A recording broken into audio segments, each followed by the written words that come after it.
Bonjour, je suis très heureux de partager avec vous cette vidéo. Elle doit être importante parce que je l'ai faite plusieurs fois. Des fois, c'est le son qui ne sort pas. Elle se rajoute automatiquement à d'autres vidéos, donc vous voyez que c'est un sujet qui est important. Le sujet, c'est la puissance du pouvoir de dire non. Alléluia. Donc, nous allons parler de quelqu'un qu'on n'a pas l'habitude de parler parce qu'on ne veut pas le glorifier. Nous allons parler du diable. Mais pourquoi je vais le faire aujourd'hui? Parce que c'est hyper important. Nous ne devons pas ignorer qui il est. Lorsque je faisais l'armée en Suisse, dans mon plus jeune âge, nous nous entraînions avec des fusils et des vraies balles et des vraies grenades. Et à la théorie, on nous disait, si vous voulez la victoire, il faut la bonne stratégie, la bonne tactique contre votre ennemi. Donc il faut connaître votre ennemi. C'est pour ça qu'on a des espions. Alléluia. Ben, c'est la même chose avec le diable. Alors, le diable, qui est-il? D'abord, ce n'est pas un personnage de dessin animé. Vous savez, le gars qui a un trident avec deux cornes, comme on voit, habillé de rouge et de noir et une queue qui se balade comme ça. Non. Le diable est le roi du camouflage. Il est plus fort que le caméléon parce qu'il veut se faire oublier. Mais la Bible nous dit qui il est. Dans 1 Pierre 5,8, il dit « Soyez sobres, veillez, votre adversaire, le diable, rôde comme un lion rugissant, cherchant qui il dévorera. » D'abord, soyez sobres, je m'arrête là. Qu'est-ce que ça veut dire? On passe tout de suite à l'alcool. Oui, l'alcool fait partie, mais soyez sobres avec ce que vous regardez, soyez sobres avec ce que vous entendez, soyez sobres avec ce que vous dites, soyez sobres dans les actions que vous faites, soyez sobres avec vos pieds par rapport aux endroits où vous irez. C'est ça que ça veut dire. Pourquoi? Parce que, et il dit veillez, hein. Comment on veille? Dans la prière, dans la méditation, dans la lecture. Ça, c'est déjà deux conditions pour éviter d'être mangé par le diable, hein, comme un lion rugissant. Maintenant, je dis à ceux qui sont en Europe ou même en Afrique, mais ici on fait beaucoup de barbecue l'été, et nous sommes dans le jardin avec nos amis, et si nous entendons un lion en train de rugir à 200 mètres, qu'est-ce qu'on va faire? On va continuer à griller les côtelettes? Non. Nous allons filer dans notre maison, barricader, fermer la porte à clé, regarder si toutes les fenêtres sont fermées, éventuellement fermer les volets jusqu'à ce que cette bête disparaisse. Vous savez qu'un rugissement de lion s'entend à plus de 8 kilomètres. Donc si vous êtes à 50 mètres puis qu'un lion menaçant rugit, peut-être que vous allez mourir de peur avant qu'il ne saute sur vous. Donc, voyez, c'est pour dire c'est un adversaire de taille. Et d'ailleurs, le lion est le roi hein, des animaux, il est fier et tout ça, et il se bat. Alors, ayant dit ceci, Éphésiens 6,12 nous donne encore quelque chose de plus précis. Il dit « Car nous n'avons pas à lutter contre la chair et le sang, mais contre les puissances, les autorités, contre les pouvoirs du monde des ténèbres et contre les esprits du mal dans le monde céleste. » Alors, le diable est représenté par ses démons, parce que le diable ne peut pas être partout à la fois. Mais c'est pour ça qu'il assigne des démons, il en a suffisamment à chacun d'entre nous pour nous faire tomber, pour nous faire rétrograder, pour nous humilier. Quand je parle là, c'est nous les chrétiens, les autres lui appartiennent déjà. Et le diable déteste l'homme, parce que l'homme c'est la créature de Dieu au travers duquel sa chute est venue par Jésus-Christ. Alléluia, il a été vaincu par l'homme, la chair, alors il déteste la chair humaine. Et il y a une parole que nous devons comprendre ici, c'est quel est son objectif. Jean 10,10 nous dit, le voleur, c'est-à-dire le diable, vient seulement pour voler, pour tuer, pour détruire. Ailleurs, il est dit égorger. L'objectif, c'est de détruire l'homme.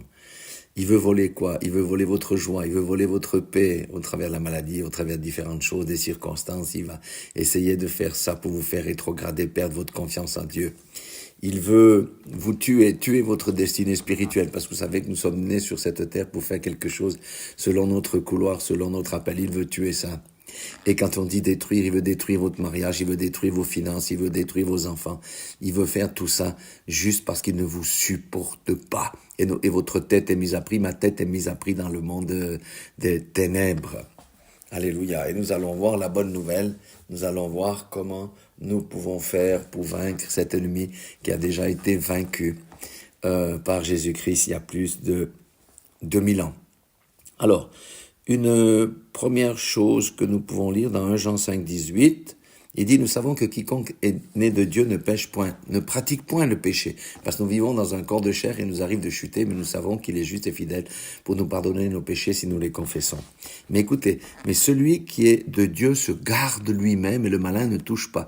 Première clé pour éviter les embrouilles avec le diable, c'est de nous garder nous-mêmes. nous garder par rapport à ce que nous voyons, parce que ça va influencer les choses qu'on va faire, nos actions. Si nous voyons des choses sexuelles, ça peut peut-être nous amener dans la pornographie, à tromper notre femme, enfin un certain nombre de choses, ou notre mari. À ce que nous entendons, ce que nous entendons peut nous amener loin de la parole de Dieu, les philosophies par exemple, ou les choses, enfin certaines choses qui sont contraires à la parole de Dieu. On peut tomber dans le truc finalement d'accepter ce que le monde propose. Nous devons faire attention à ce que nous disons, parce que des fois nous nous maudissons nous-mêmes, n'est-ce pas? Faisons attention à ce qui sort de notre bouche, et puis faisons attention à notre comportement où nous allons.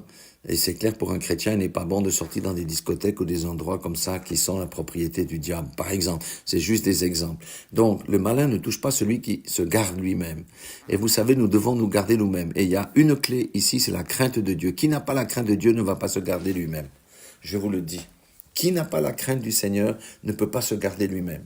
Donc, première des choses, il faut se repentir et chercher la crainte du Seigneur, qui est le début de la sagesse, qui va nous aider à savoir ce qu'il faut faire, ce qu'il faut pas faire. Et vous savez, la plus grande chose que nous avons, nous allons voir tout à l'heure, c'est le libre arbitre de dire oui ou de dire non aux sollicitations de l'ennemi. Alors, j'en viens maintenant à ce fameux passage. C'est dans Genèse 4, 7. Vous savez que Caïn était jaloux d'Abel parce que son offrande n'avait pas été agréée devant Dieu. La jalousie était dans son cœur, mais ensuite la colère est venue. C'est juste un exemple pour manquer une combinaison d'esprits. Les esprits travaillent en groupe, chacun est spécialisé. La jalousie est là, il va appeler souvent le meurtre, la rage, et des fois le suicide, parce que les gens sont tellement jaloux qu'ils vont se suicider. Ce sont des esprits qui travaillent ensemble, qui coopèrent, chacun dans son domaine pour détruire la personne. Donc, le Dieu Tout-Puissant avait vu le cœur de Caïn et lui a dit, certainement, si tu agis bien, tu relèveras ton visage. Ça veut dire, le masque de colère là va disparaître.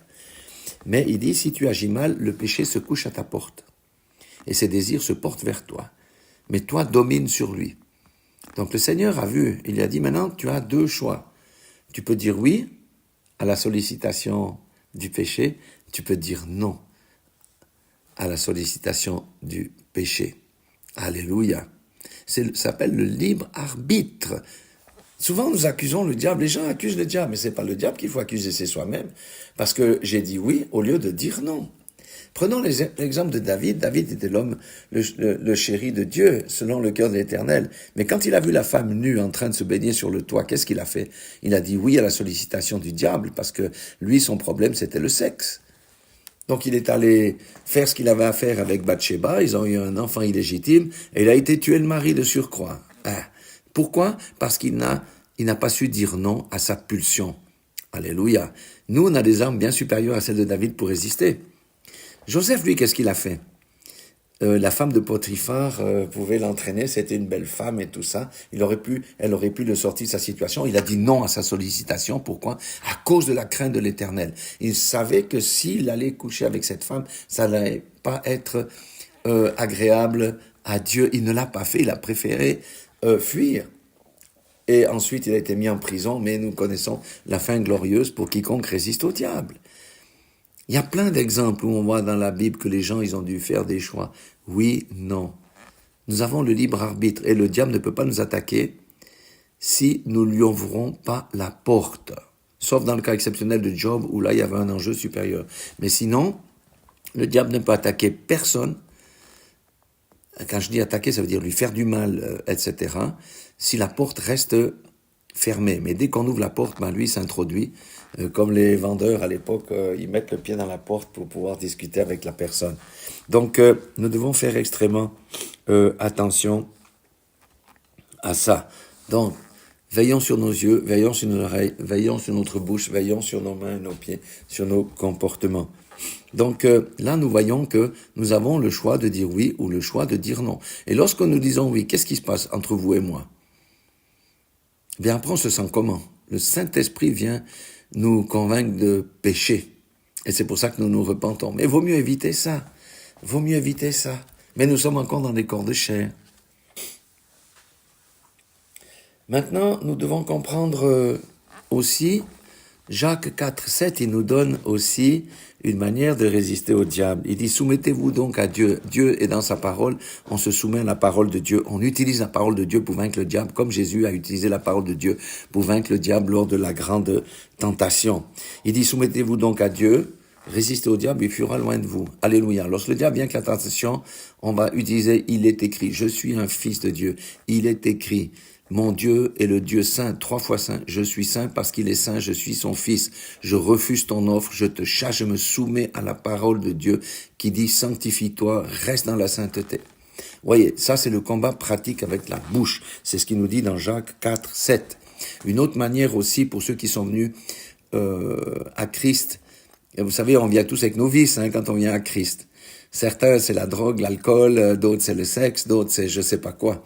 Et dans 2 Timothée 2, 22, il dit, fuis les passions de la jeunesse, les recherches, la justice, la foi, la charité, avec ceux qui invoquent le Seigneur d'un cœur pur, pas avec tes amis corrompus d'autrefois, pas avec tes amis qui appartiennent au diable. Vous savez, il y a que 2 types de personnes. Soit tu as l'esprit de Dieu, tu appartiens au Dieu, soit tu as l'esprit du diable, tu appartiens au diable. Il n'y a pas de gens au milieu.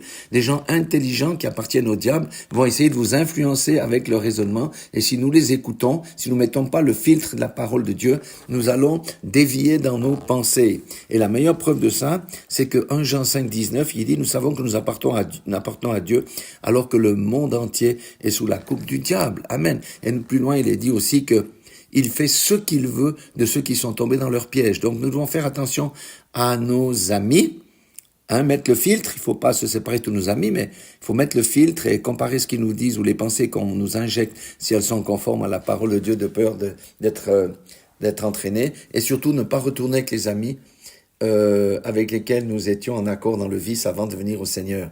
Si j'étais un drogué, je ne retourne pas avec les drogués parce qu'ils vont tout faire pour m'entraîner à nouveau vers la drogue, à ce genre de choses. Donc le Seigneur nous donne des clés. Ailleurs, il est dit, j'ai pas la parole, il dit, ne donnez pas accès au diable. Oui, c'est à propos de la colère.